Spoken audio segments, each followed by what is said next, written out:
On May the 18th, 1951, a man named Jacob Coxey passed away. His funeral transpired without much pomp or ceremony. No mourning crowds of hundreds came to see him. In fact, the most famous person at his funeral was Jeff Davis, the Hobo King. Coxey's life before his funeral is in many ways even less impressive, a story of professional and personal failure. Yet, despite his failures, his true legacy came when he led the country's first March on Washington in Coxey's Army in 1894, when he united farmers and industrialists in the populist movement, and introduced to America, through the dozens of reporters who followed his march, ideas that went beyond the scope of the populace and would later be central to the New Deal. On April 16, 1854, Jacob S. Coxey was born in Selinsgrove, Pennsylvania. He started work at his father's iron rolling mill at age 16, a dangerous, laborious job that he nevertheless flourished at. As a young man, he received an offer from his uncle to work at a scrap metal firm in Massillon, Ohio, where he bought a small sandstone quarry and a house. His sandstone quarry made him very wealthy, and by the mid-1880s he was a well-known horse race gambler, an occupation that displeased his wife so much she divorced him. In 1890, he remarried to the woman he would stick with for the rest of his life. By now, Coxey had settled down in Massillon, and one day when riding home, he realized the roads were absolute trash.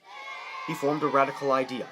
The government could alleviate America's terrible infrastructure and the high unemployment numbers of the late Gilded Age by putting unemployed men to work building roads. In 1892, he sent in his Good Roads Bill to the Ohio State Legislature, where it didn't even make it through committee. Coxey was not disheartened by the failure. He continued developing his ideas, and after the Panic of 1893 struck the country, he traveled to the Chicago's World Fair. It was here that the eager young Coxey met Carl Brown. Brown was a painter, cartoonist, and fake cowboy, and as a Californian was a passionate advocate for banning Asian immigrants, and a member of the Theosophical religious movement, which, to simplify a bit, meant he believed he was the half-reincarnation of Jesus. More importantly, in 1893, he was attending a meeting on economic reform at the World's Fair, which is where he and Coxey met.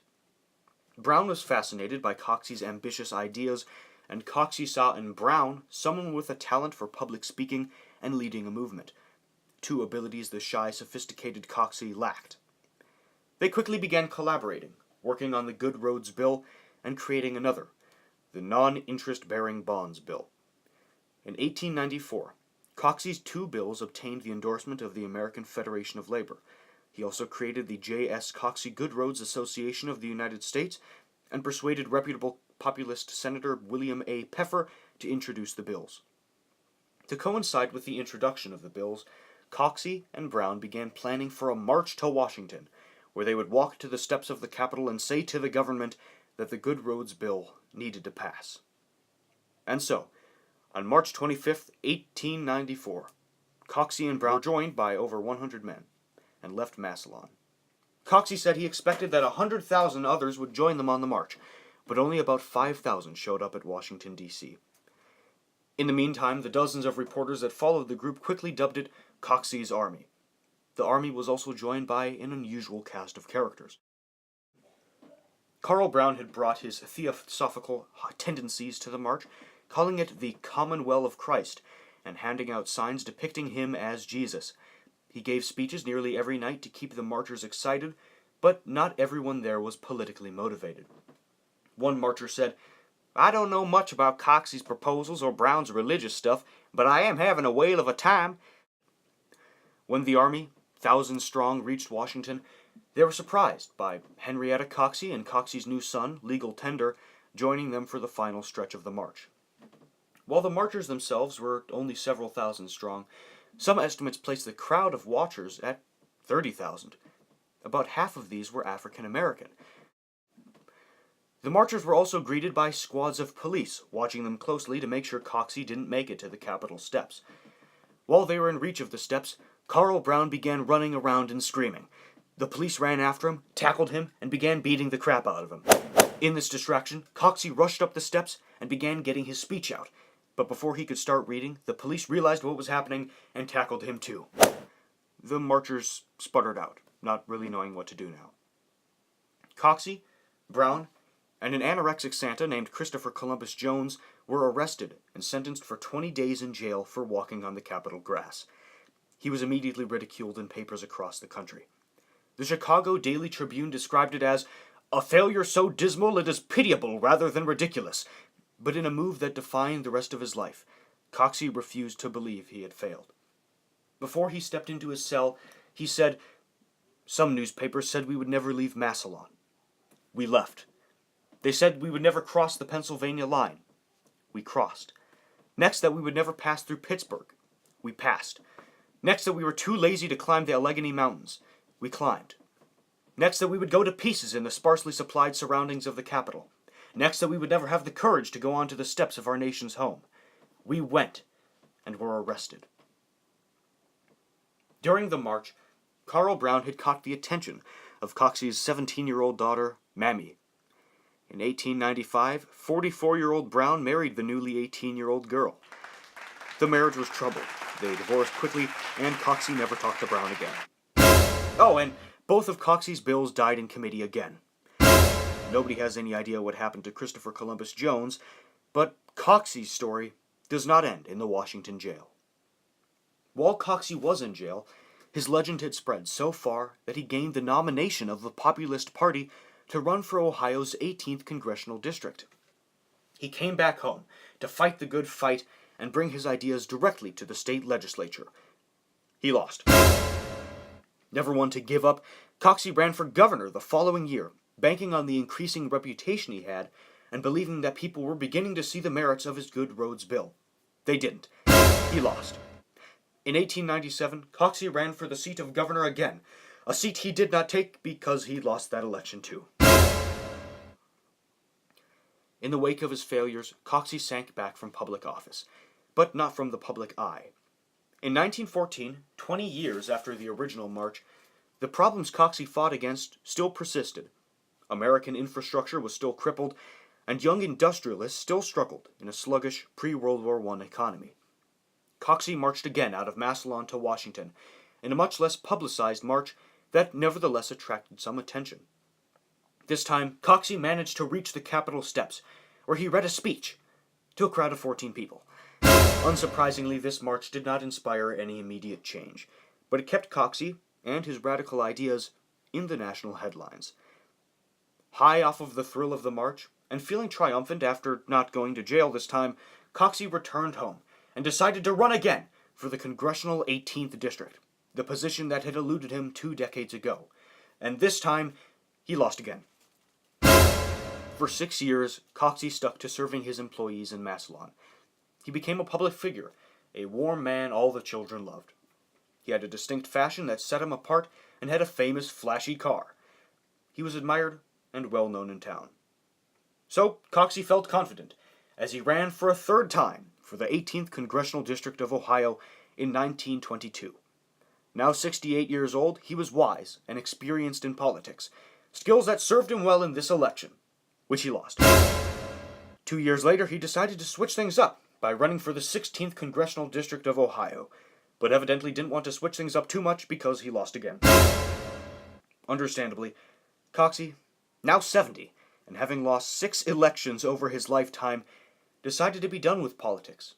Nope, in 1926 he ran for the 16th Congressional District again, because apparently he did not know how to stop. His persistence must have impressed voters, but apparently not enough voters because he lost again. In 1928, Coxey ran for 2 separate seats in Congress and for President of the United States, losing all 3 campaigns. In 1930, he ran and lost again. The next year, 1931, though, he was finally elected to his first public office at age 77 after nearly 30 years of campaigning and failing for various offices, when he became mayor of Massillon, Ohio, the city that had given him so much. He was only mayor for 3 years and was not re-elected. In 1932, he ran for Congress, and for president again, and lost, of course, to Franklin Delano Roosevelt. Coxey watched as Roosevelt created the Works Progress Administration in 1933, an agency that put unemployed men to work on bridges, buildings, and roads. A Democratic newspaper had once said, "There is no real danger of Coxey's schemes ever being put in execution in this country. If they were, this whole country would be destroyed and degraded." Now, the president was bringing this nation out of the Great Depression by looking to ideas that were first introduced by the public in 1894, in which the country was continuously reminded of by his high-profile stunts and failures. Even with his once radical ideas being implemented on a mass scale, Coxey was not ready to quit trying for public office. He ran again in 1934, 1936, 1938, and 1941, and each time he lost. In his final bid for public office, 88-year-old Coxey ran for the 16th Congressional District, the seat he had fought for nearly 30 years. The constant campaigns were wearing on him, and he could sense that this was his final chance to serve his country and his people. In his 18th and final campaign, Coxey lost again. In 1944, at 90 years old, exactly 50 years to the day after his march began, Coxey set out for a third time for Washington, D.C. He was hailed as a hero, with a large crowd listening as he delivered the speech he had written in 1894. This time, though, he had traveled over roads and bridges created by unemployed workers, an experience he had fought for nearly his entire adult life, and had failed over and over again for sticking to. Jacob Coxey breathed in, gave his speech to wild applause, and finally had a taste of success. Coxey served as an example, not of the robber barons or the oppressed laborers, but the small-town wealthy people, who were less exciting but were extremely important as the country grew through the populist and progressive ages. Coxey was not complacent in his economic security. He could easily have stayed isolated from the common people and lived off of the wealth he built as a young man for his entire life. Instead, he willingly humiliated himself, time after time after time after time after time, in his passion, his fervor, his love for the industrialists he grew up around. He used every opportunity life gave him to better those near him, even knowing that he had never succeeded. His political goals would not have explicitly benefited him, but instead the unemployed, the poor, the disenfranchised. Coxey's army was not a success in 1894, but the mark the marchers left just outside the Capitol persisted. The cheers of the protesters rang in the beginning of the New Deal. The footsteps of the downtrodden paraders were present in the promises of the Great Society.